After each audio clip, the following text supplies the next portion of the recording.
बिस्मिल्लाहिर्रहमानिर्रहीम। अस्सलाम वालेकुम नाज़रीन, मैं हूं इरफान हाशमी और आपको प्रोग्राम में खुशामदीद कहता हूं। तारीफ़ ही उस रब्बुल इज़्ज़त के लिए जिसकी तरफ हम सबको लौट कर जाना है और जिसके हुजूर हम सबको एक दिन पेश किया जाएगा। दोस्तों, प्रोग्राम के शुरू में तमाम सुनने और देखने वालों से दरखास्त है कि आप इरफान हाशमी टॉक्स, जो हमारा ही दूसरा प्लेटफॉर्म है, जाकर इसे जरूर सब्सक्राइब करें और एक नई डॉक्यूमेंट्री इस्लाम और ग्रेटर इसराइल का मंसूबा क्या है, आपने इसे जाकर जरूर देखना है।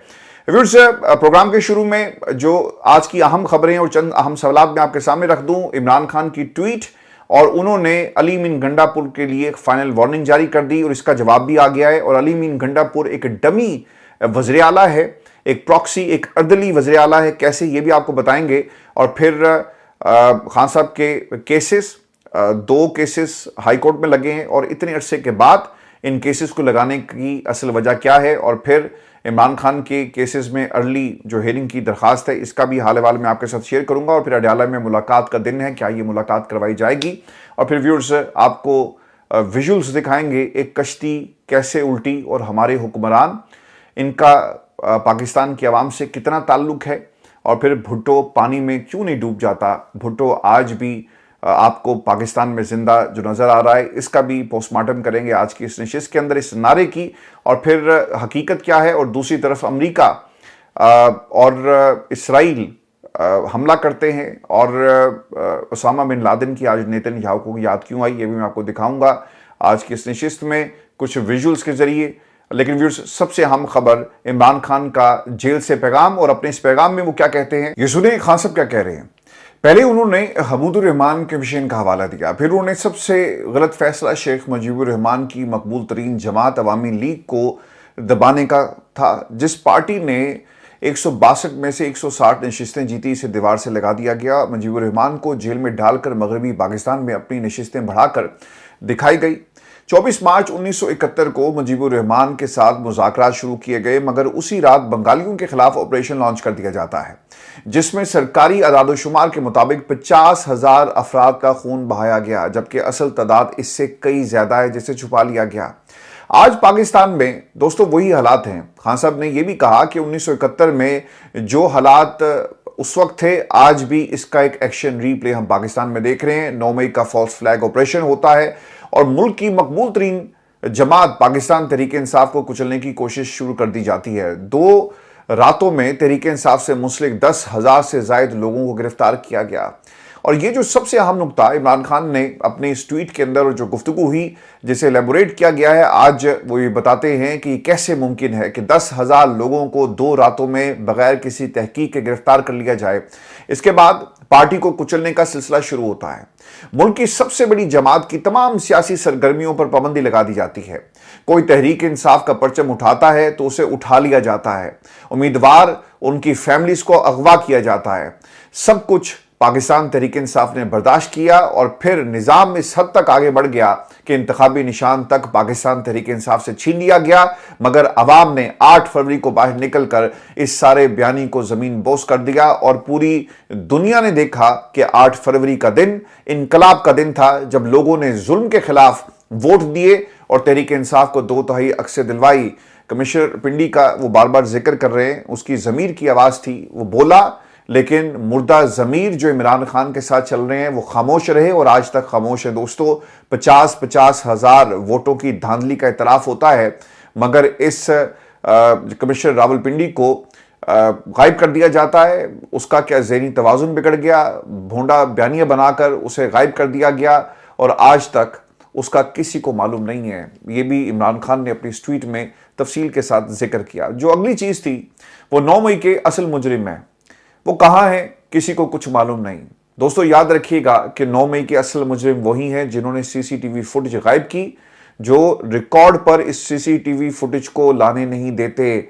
जितनी भी नशिस्तें पाकिस्तान तहरीक इंसाफ से छीनी गई और जो कुछ हुआ आपके सामने है। पिछले 9 मई के केसेस में 2 दफा जी फैसला आया है और इन दोनों फैसलों के अंदर पाकिस्तान तहरीक इंसाफ के लोगों को 10-10 साल सजा जो है वो सुनाई गई और फिर ये सीटें इनसे छीन ली जाती हैं। फिर एक और जो नुकता इमरान खान ने कहा कि बेशर्मी की इंतहा है कि ये एजाज चौधरी की सीट छीन कर इलेक्शन हारने वाले राना सनाउल्लाह को दे देते हैं।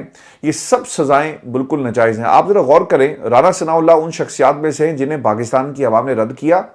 अब ये जो सेनेट का इंतखाब होता है ना जी, आपके हाउस में जितने लोग हैं वो फॉर्म 47 की पैदावार थे, उन्होंने वोट डालकर राना सनाउल्लाह को इस कुर्सी पर बिठाया। इनका जमहूरियत से कोई ताल्लुक नहीं है। और ये वो हालात हैं जो हम पाकिस्तान में पिछले 1.5 बरस से देख रहे हैं। उससे पहले एक और किस्म की फस्तायत थी। निज़ाम को एक्सटेंड किया गया, इसलिए किया गया ताकि आज के इस निज़ाम की बुनियाद रखी जा सके। व्यूअर्स, आपको यह भी खबर दें कि खान साहब ने जो अगला नुक्ता बयान किया कि सिर्फ बैरूनी कुव्वतों की खुशनुदी के लिए पाकिस्तान में सब कुछ किया जा रहा है। हमारे मुल्क के अंदर फौजी ऑपरेशन इसलिए किए जा रहे हैं ताकि कुछ लोगों को खुश करके पाकिस्तान की मादनियात के ऊपर कब्जा किया जा सके। अब ये मादनियात पर कब्जा और इन इलाकों के अंदर जो ऑपरेशन जारी है, इसको रोकने का सिर्फ एक ही हल है, और वो हल क्या है कि अली बिन गंडापुर, तमाम एमएनएस, तमाम एमपीएस मिलकर इसे रोकें। और फिर अली बिन गंडापुर को इमरान खान ने कहा कि जाओ अफगानिस्तान और जाकर वहां के लोगों से बात करो। अगर यही ऑपरेशन जो केपी में हो रहा है पंजाब में शुरू हो जाए तो क्या पंजाब हुकूमत के खिलाफ मरियम के हवाले से नफरत पैदा नहीं होगी? बिल्कुल होगी। और अगर यही ऑपरेशन आप सिंध में शुरू कर दें तो क्या सिंधी अवाम सड़कों पर आकर एहतजाज नहीं करेगी? बिल्कुल करेगी। यही हालात इस वक्त केपी के हैं। लोग नफरत कर रहे हैं और ये नफरत का बीज केपी के अंदर बो दिया गया। जो हालात हम बलूचिस्तान में देखते हैं वहां पर कोई आपकी अवामी हुकूमत तो नहीं है, आपने सरदारों के हवाले बलूचिस्तान को किया हुआ है और हुकूमत असल में कोई और कर रहा है। इसी तरह की एक हुकूमत केपी में भी चाहते हैं। और अगर अवाम आपसे मुतनफिर हो गई, जो इमरान खान बार बार कह रहे हैं, तो फिर आपके हाथ कुछ नहीं आएगा। अली बिन गंडापुर को कहा कि जाओ अफगानिस्तान। ये भाई साहब कहते हैं जनाब मेरे पास पासपोर्ट नहीं है। सर, आप जिस कुर्सी पर बैठे हुए हैं ये वो ओहदा है जो आईनी ओहदा है। ये किसी बंदे ने आपको खैरात में नहीं दिया। आप इमरान खान के नाम पर वोट लेकर आए और पाकिस्तान की आवाम ने तहरीक इंसाफ के साथ खड़े होकर निज़ाम के खिलाफ बगावत की और इनकलाब लेकर आए। वो कहता है जी कि मेरे पास तो पासपोर्ट ही नहीं है। और जो खबर आ रही है, बताया जाता है कि अली बिन गंडापुर का नाम 9 मई और दीगर मुकदमात के बायस passport control list, black list में शामिल किया गया। एस्टेब्लिशमेंट डिपार्टमेंट खैबर पख्तूनख्वा की जानिब से 12 अगस्त 2025 को डायरेक्टर जनरल इमिग्रेशन को सफारती पासपोर्ट, डिप्लोमेटिक पासपोर्ट के इजरा के लिए बाज़ाब्ता दरखास्त अरसाल की जा चुकी है। लेकिन सर दिल नहीं मानता और अली बिन गंडापुर इसी तरह झूठ बोलते हैं और he is a pathological liar. और इन्होंने इससे पहले भी बहुत सारे झूठ बोले और इनको एक आदत सी पड़ गई है पाकिस्तान की आवाम को बेवकूफ़ बनाने की। आप 26 नवंबर को कहाँ गए? बुशरा बीबी को छोड़कर, ये कौम का सवाल है। आपके वहाँ से भागने की वीडियोस मौजूद हैं। इससे पहले कौम डी चौक पहुंची लेकिन आप गायब हो गए। और फिर आप कहाँ से निकले? आप असम्बली से बरामद हुए, आपने एक और झूठ बोला। और फिर उससे पहले मुतादिद दफ़ा इमरान खान आपको कहते थे कि आप पहुंचे लियाकत बाग, लेकिन वहां से भी गायब हो गए।